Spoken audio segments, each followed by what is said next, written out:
그래서 뭐 시작하기 전에 뭐 저는 뭐 시험 치는데 얼마의 기간이 걸렸냐라고 물으신다면은 첫 번째로 말씀드리고 싶은 거는 시험을 칠 수 있는 정도의 스페인어 수준까지 도달하는 기간하고 이제 그 시험만 대비하는 기간하고 조금 분리를 하셔야 될 것 같아요. 그래서 저 같은 경우는 뭐 어학연수 3월에 가서 이제 8월에 6개월 정도 지났을 때 베도스 수준이 다 됐어요. 한 달 정도 시험 대비만 했고, 제가 시험 대비만 했다고 말씀을 드리는 거는 뭐 기출이나 예상 문제를 풀어보는 거 외에 내용적으로 새로 공부한 건 하나도 없었어요. 뭐 시험 치다가 모르는 단어 몇 개 외우는 거 이런 거 말고는 제가 막 문법을 몰라서 문제 풀다가 다시 문법 공부를 하고 이런 건 전혀 없었어요. 그러니까 베도스에 해당되는 내용은 어느 정도 다 알고 있었고, 이제 시험 유형이나 시간 안배하는 거 이런 거 하는데 이제 일주일에 2번 2시간씩 한 달 정도 과외를 했고요. 2018년 11월 8일에 시험을 쳤습니다. 정확히 기억하는 게 제 생일 전날이었거든요. 그래서 그때 쳤고, 근데 한 달, 5주 정도 과외를 했는데 그 기간도 막 되게 열심히 하진 못했어요. 왜냐면 10월 중순부터 제가 회사를 들어가게 돼서 너무 피곤하고 귀찮고 이래서 그 중간에 낀 주말 한 2주 정도 좀 열심히 한 거 빼고는 많이 하지를 못해가지고 제가 뭐 완전히 만족하는 점수는 아니었지만 어쨌든 충분한 점수로 합격을 했었고요. 그로부터 딱 1년이 지나서 2019년 11월에 세우노 시험을 쳤는데 이제 그 중간 1년 동안은 제가 특별히 공부를 하진 않았어요. 그냥 회사 다니고 놀러 다니고 이러면서 이제 좀 어학당에서는 배우지 못했던 그런 틀린 말이나 아니면 좀 은어, 비속어 약간 생활 언어들 위주로 그냥 많이 접했었고, 시험 한 2달 전부터 그때도 과외를 시작을 해서, 근데 2달 과외를 하는데 한 달 정도는 또 계속 회사를 다니고 있었고, 내리 3주를 엄마랑 친구들이 놀러 와서 칸쿤 2번 갔다 오고 막 계속 놀러 다녔어요. 3주 동안. 그래서 좀 턱걸이로 합격을 했어요. 세우노 같은 경우는. 그렇게 저는 세우노를 땄고, 결과 나오는데 3달 가까이, 그리고 자격증은 아직 안 왔습니다. 그래서 이제 아무래도 좀 제 경험 위주로 설명을 해드리니까 너무 100% 듣지는 마시고 홈페이지에 있는 정보가 가장 정확합니다, 여러분. 홈페이지에 모델로도 있고, 모델로 그 기출 유형 문제도 있고, 그리고 기하도 있더라고요. 준비하는 방법, 그리고 설명도 해놓고. 그래서 그거 참고하셔도 많은 도움이 될 것 같습니다, 여러분. 네, 그래서 이렇게 차이점 간단하게 비교를 해드렸고요. 그 다음에는 시험 설명, 시험 준비 방법, 시험 팁으로 넘어가고 싶은데, 그 전에 먼저 모든 시험에 해당되는 거 한 가지만 말씀을 드리면요. 델레도 그렇고 시엘레도 그렇고 여러분, 보통 베도스 레벨까지는 에스파뇰 네우트랄이라고 해가지고 그 중립적인 스페인어, 다시 말해서 모든 지역에서 공통적으로 쓰이는 스페인어 위주로 나옵니다. 그래서 사실 뭐 내가 스페인에서 공부했다고, 멕시코에서 공부했다고, 뭐 콜롬비아에서 공부했다고 크게 걱정하실 필요가 없어요. 왜냐면 공통적으로 쓰이는 것 위주로 나오기 때문에. 그런데 이제 베도스 넘어가서 뭐 세우노부터는 각 지역에서만 쓰이는 단어, 관용 표현 이런 것들이 나오기 시작합니다. 그래서 세우노, 세도스 치시는 분들은 그런 것도 따로 공부를 해주셔야 돼요. 또 한 가지는 여러분, 뭐 델레 시험이라고 해서 무조건 스페인어를 써야 되는 거 절대 아니에요. 스페인어를 쓰는 것보다 더 중요한 건 여러분, 일관성 있는 거예요. 그래서 내가 멕시코에서 스페인어를 배웠다. 근데 어중간하게 스페인에서 쓰이는 어떤 단어나 발음 같은 걸 배워가지고 두 개가 섞이면 오히려 역효과가 날 수 있어요. 그래서 뭐 오랄, 엔트레비스타 하거나 그런 거 할 때 오히려 그냥 통일되게 일관적으로 멕시코 스페인어 쭉 써주시는 게 평가에는 더 좋을 수 있습니다. 이제는 진짜 그 영역별로 그리고 그 따레아별로 아주 조금씩 제가 코멘트 해보도록 할 건데요. 근데 그 정확한 문제 수와 시간은 여러분 홈페이지에서 확인하는 게 가장 빠르고 정확합니다. 거기에 정리가 잘 되어 있어요. 그거 보시면 되고, 네, 그래서 제가 렉투라부터 한번 시작해 볼게요. 렉투라에 베도스 같은 경우는 따레아 4까지, 세우노는 따레아 5까지 있습니다. 그래서 보시면은 따레아 우노는 동일해요. 둘 다 지문이 하나 나오고 문제가 6개 나옵니다. 메도스 같은 경우는 약간 설명문이나 에세이, 비문학 지문 같은 게 하나 나오고요. 반면에 세우노는 주로 계약서, 무슨 약관, 단체의 정관, 아니면은 뭐 설명서, 조금 이런 딱딱한 글이 나와요. 클라우스 우노 이런 식으로 막 몇 장 몇 쪽 이런 게 붙어 있을 때도 있고. 여기서 여러분 온 세상이 다 아는 꿀팁 하나 드리자면 순서대로 푸는 거 아시죠? 첫 번째 문단은 첫 번째 문제, 두 번째 문단은 두 번째 문제, 이렇게 연결이 되어 있어요. 그래서 베도스 같은 경우는 보통 6문단으로 끊기거든요. 세우는 문단이 길다 하면은 거기서 2문제 나오는 거고, 문단이 짧다 그러면은 뭐 한 2-3문단 합쳐서 1문제, 이렇게 보시면 됩니다. 모두가 다 아는 꿀팁이었습니다. 따레아 도스 같은 경우는 프라그멘토 넣는 거죠. 문장 끼워 넣기 6문제가 있고, 이거 같은 경우에는 해석이 사실 잘 되면은 제일 좋죠. 해석이 잘 안 되거나 어려울 때는 이거는 영어랑 한국어랑 다 비슷한 것 같아요. 접속어 보시면 되고요. 뭐 그러나, 그래서 막 이런 거 오는 거. 그 다음에는 정관사, 부정관사. 영어에서도 뭐 an apple과 the apple이 있으면 on이 먼저 오고 the가 그 다음 오는 거잖아요. 그래서 부정관사 다음에 정관사가 오는 거, 그런 거 뭐 기억해 주셔도 될 것 같고, 아니면 대명사가 나왔을 경우에 그 대명사의 성수, 성과 수를 보면서 이게 어떤 걸 받은 뭐 주격 대명사인지 목적격 대명사인지 보면서 그걸 힌트로 삼으셔도 될 것 같아요. 따레아 꽈뚜로 같은 경우는 이게 사실 그 베도스의 따레아 도스랑 비슷한 거거든요. 짧은 글 여러 개 나오고 각각에 해당하는 거 찾는 그런 건데, 이거 같은 경우는 키워드 찾는 게 굉장히 중요해요. 그래서 제가 추천드리는 공부법은 정답 노트를 만드는 거예요. 느낌으로 풀어서 맞았다고 해도 확실히 내가 어떤 부분을 보고 이거랑 연결이 된다고 생각을 했는지 확실히 짚고 넘어가는 게 중요해요.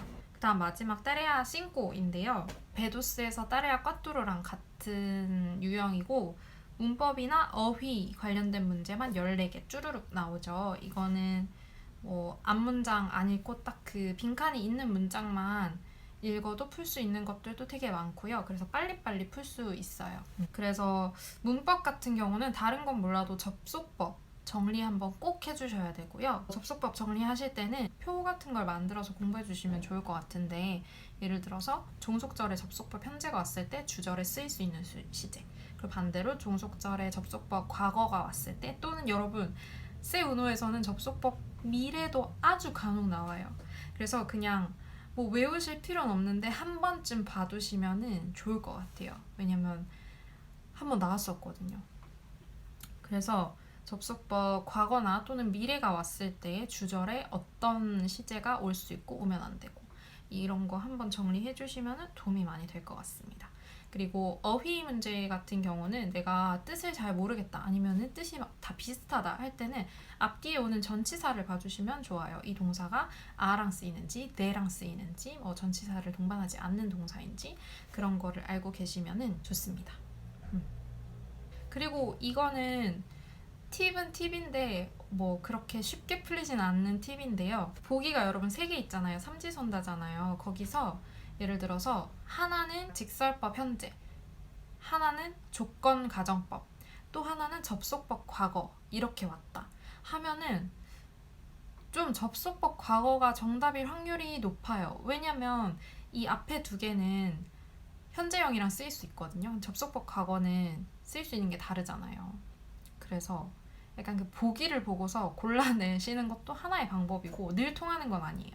하나의 방법이 될 수 있고, 접속법 공부하시면서 무조건 접속법을 끌고 오는 접속사들, 지금 생각나는 게 없긴 한데 뭐 꼬무시 이런 거 정리를 쭉 해두시면 좋겠죠. 다음은 아우디티바입니다. 듣기 영역이고, 듣기 제일 처음에 키워드 끼워 넣는 게 나오잖아요. 짧은 강연이나 인터뷰 듣고 키워드 게 나오죠. 이거는 문제 푸시기 전에 읽을 시간이 있으면 여러분 들어갔을 때 말이 되는 것과 말이 안 되는 것 한번 골라내 주시면 좋고요. 첫 번째로.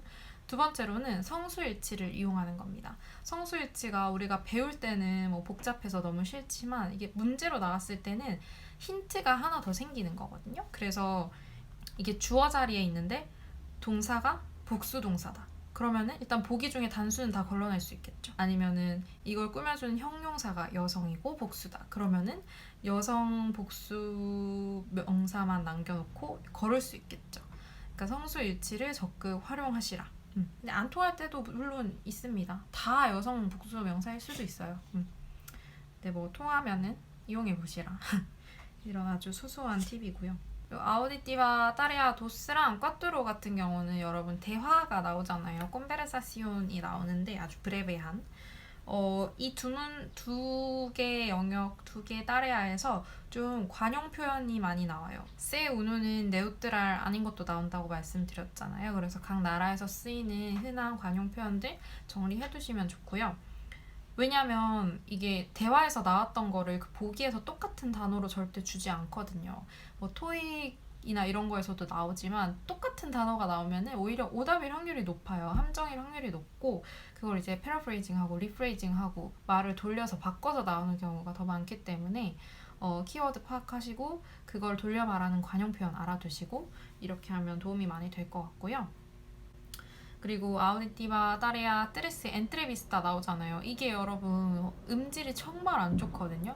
베도스도 그렇지만 세우너는 더더욱 이걸 이제 시험을 위해서 따로 녹음을 하는 게 아니에요. 녹음실에서 가짜로 녹음을 하는 게 아니고 실제 유튜브에 있는 어떤 진짜 인터뷰 영상을 음원 추출해서 내주는 경우가 많기 때문에 소음도 진짜 많고 음질도 안 좋고 이런 경우가 많아요. 그래서 이제 들을 때 주의하셔야 되고 그 다음에 그나마 이제 순서대로 풀리는 경우가 대부분입니다.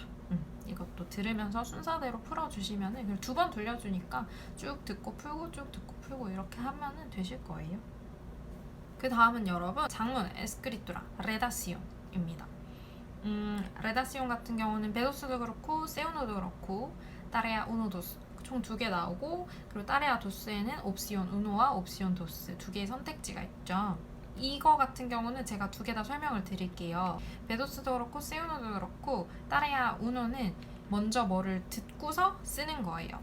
그래서 듣기랑 그걸 이해하고서 글로 표현하는 능력 2가지를 동시에 보는 거거든요. 근데 이제 베도스 같은 경우는 듣고 나서 약간 편지 같은 걸 쓰는 거예요. 불만이나 추천이나 약간 뭐 항의하는 그런 편지를 쓰는 거예요. 이게 세 우노의 타레아 도스의 옵시온 도스랑 비슷하거든요. 그리고 베도스의 타레아 도스는 옵션이 2개가 있어요. 첫 번째는 도표나 그래프가 나와서 그거를 뭐 분석하는 기사를 쓰거나 뭐 블로그 글을 쓰거나 이렇게 하는 거고, 2번째는 이제 글을 하나 읽고 그거에 대한 답장이나 뭐 크리틱이나 이런 걸 쓰는 거예요.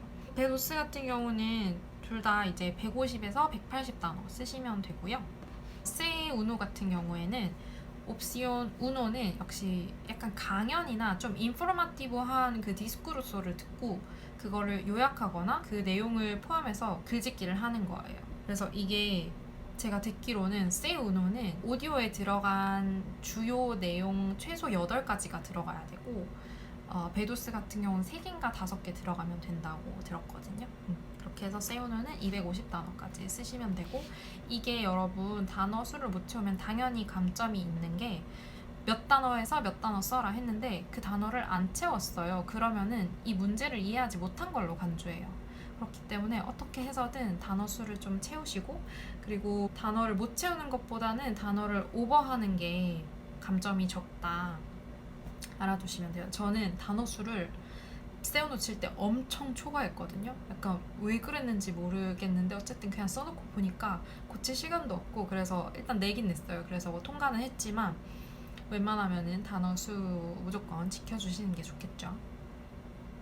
그리고 세 우노의 타레아 도스 같은 경우도 옵시온이 2개가 있는데, 첫 번째는 역시 표나 그래프 보고 이제 기사나 이런 거 쓰는 거예요. 근데 여기서는 좀 더 추가돼요. 베도스에서는 그냥 분석하는 글을 쓰는 거거든요.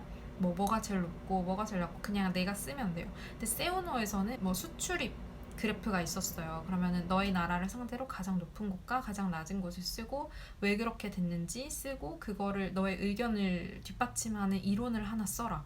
뭐 이런 식으로 나와 있었거든요. 그래서 저는 깔끔하게 포기했고 이제 옵시온 도스가 여기서는 편지 쓰는 거예요. 그래서 주로 장학금에 어떤 학생을 추천해야 된다. 그래서 추천서를 쓰거나 아니면 뭐 불만이나 제안하는 편지를 쓰거나 이런 식으로 나와요. 그래서 저는 회사에 있으면서 불만을 말하거나 뭐 이럴 일이 굉장히 많았기 때문에 저는 옵시온 도스가 훨씬 쉬워서 항상 옵시온 도스를 골랐고 실제 시험에서도 옵시온 도스를 선택을 했습니다. 그 다음은 여러분 마지막으로 엔트레비스타입니다. 이거 같은 경우는 베이, 조스, 세우노 둘 다 따레아 트레스까지 있고 이건 둘 다 좀 달라서 아예 구분을 해서 한번 말씀을 드릴게요. 먼저 베도스 같은 경우는 따레아 우노가 어떤 주제에 대한 찬반을 얘기하는 그 의견이 6가지가 나와요. 약간 말풍선처럼 이렇게 5개, 6개가 나오고 학교에서 뭐 수업 시간 핸드폰을 걷어야 된다. 아니다. 그렇게 무겁지도 그렇게 가볍지도 않은 주제가 나옵니다. 그거에 대한 찬반 의견이 6개 정도 나오고 그러면은 그 의견 하나하나에 대해서 나는 이거에 찬성한다. 왜냐하면 뭐뭐기 때문이다. 이거를 다 말씀을 하셔야 돼요. 6개 중에 최소 5개는 말씀을 하셔야 되고요. 그리고 본인은 어떤지 또 말씀을 하셔야 돼요. 그리고 따레아 도스는 사진을 보고서 3분 동안 아무 말 대잔치를 하는 겁니다. 끊기지 않고 틀리지 않게 3분 동안 계속 말을 해야 됩니다. 사진 하나를 보고. 그게 따레아 도스고요. 그리고 따레아 트레스는 약간 그냥 거저주는 아주 쉽고 간단하고 짧은 문제예요. 약간 설문조사나 뭐 통계 자료를 하나 보여줍니다. 그러고 나서 그냥 질문 한 2가지 정도 하고 끝내는데 제가 기억나는 거는 아마 실제 시험 때 나왔던 것 같은데 2018년 11월에 스페인의 학생들은 책을 고를 때 무엇을 기준으로 고르는가 이게 있고 뭐 표가 나와 있어요. 뭐 표지를 보고 고른다. 아니면은 작가를 보고 고른다. 출판사를 보고 고른다. 뭐 지인의 추천으로 고른다. 막 이렇게 있어요. 그러면은 이제 감독관이 물어봅니다. 어떤 게 제일 높냐, 뭐 아니면 어떤 게 제일 낮냐 이런 걸 물어보고 너는 어떻게 고르냐, 그냥 나는 뭐 작가를 보고 고른다 이러면은 끝나요. 아주 그냥 거저주는 문제입니다. 이게 따레아 트레스. 그리고 이제 세 우노 엔트레비스타는 따레아 역시 트레스까지 있는데 따레아 우노는 먼저 글을 읽어야 해요. 한 A4지 1장 반 정도 분량되는 글을 읽고서 그거를 발표를 해야 됩니다. 요약해서. 그리고 따레아 도스는 그 따레아 우노 그 주제에 대해서 토론하는 거예요. 그냥 질의응답하는 거예요. 감독관이랑. 이런 거 할 때 조금 팁은 그냥 한국 예시를 들어주면 좋아요. 왜냐면은 뭐 맞는지 틀린지 감독관이 확인할 길이 없기 때문에 좀 그냥 한국 얘기를 많이 하면은 막 되게 또 관심 가지면서 아 그래? 막 이러면서 질문도 좀 해주고 하거든요. 그래서 좀 한국의 예시를 들어주면은 조금 편했던 것 같고 그리고 따레아 트레스 여기서는 저는 따레아 트레스가 제일 어려웠는데 뭐냐면 비즈니스를 하나 시작하는데 어떤 걸 할지 정하는 거예요. 이걸 가지고 감독관이랑 토론을 해야 돼요. 제가 기억나는 예시 몇 가지는 뭐 항상 보기는 4개가 나오거든요. 그 4개 중에 하나씩 정해서 조금 그 토론을 하는 건데 제가 했던 것 중에 기억나는 거는 새로운 가게를 열 건데 뭐 아이스크림 가게를 열 건지 서점을 할 건지 옷가게를 열 건지 식당을 할 건지 이제 정해서 그 의견을 뒷받침하면서 이제 조금 하는 걸 찬반하면서 그러면은 뭐 예를 들어서 이거는 연습 때 했던 건데 저는 이제 서점을 고르고 제 과외 선생님은 아이스크림 가게를 골랐어요. 그래서 제가 막 아이스크림 가게는 이미 여기 레포르마 거리에 3개나 있다. 잘 될 것 같냐. 그거는 좋은 아이템이 아니다. 이러면서 얘기를 하면은 이 선생님이 아니다. 지금은 요거트 아이스크림만 있지 우유 아이스크림 가게는 없다. 그래서 잘 될 거다. 그리고 저보고 막 넌 서점을 골랐는데 멕시코 사람들은 뭐 1년에 평균 예를 들어서 5권밖에 안 읽는다. 그러면은 너무 팔리지 않을 거다. 이러면서 그런 식으로 대화를 하는 거예요. 그래서 이거를 꼭 이겨야 되는 건 아닌데 그 시간 동안 계속 이제 대응을 할 수 있어야 돼요. 그걸 보는 거고요. 그리고 여러분 엔트레비스타에 공통적으로 해당되는 거를 팁을 몇 가지 말씀드리면 틀리는 거 괜찮아요. 괜찮은데 틀렸을 때 본인 스스로 틀린 걸 깨닫고 고치잖아요. 예를 들어서 estos es 이렇게 틀렸어요. 근데 바로 다시 no, estos son 이렇게 고치면은 그건 오히려 플러스가 됩니다. 스스로 그 고칠 수 있는 능력도 보고요. 그리고 세우노에서는 특별히 유창성이나 이런 걸 더 봐요. 언어의 수준도 물론 중요하고 얼마나 유창하게 자신 있게 말하는지도 보거든요. 그래서 그거 신경 써주시면 좋고, 그리고 이거는 뭐 모르셔도 상관은 없는데 엔트레비스타 할 때 나를 직접 이렇게 내 앞에서 질문하는 사람이 있잖아요. 근데 그분은 평가를 거의 안 해요. 딱 한 가지만 하나? 그렇고 그 뒤에 앉아있는 분이 이제 저에 대한 평가를 다 합니다.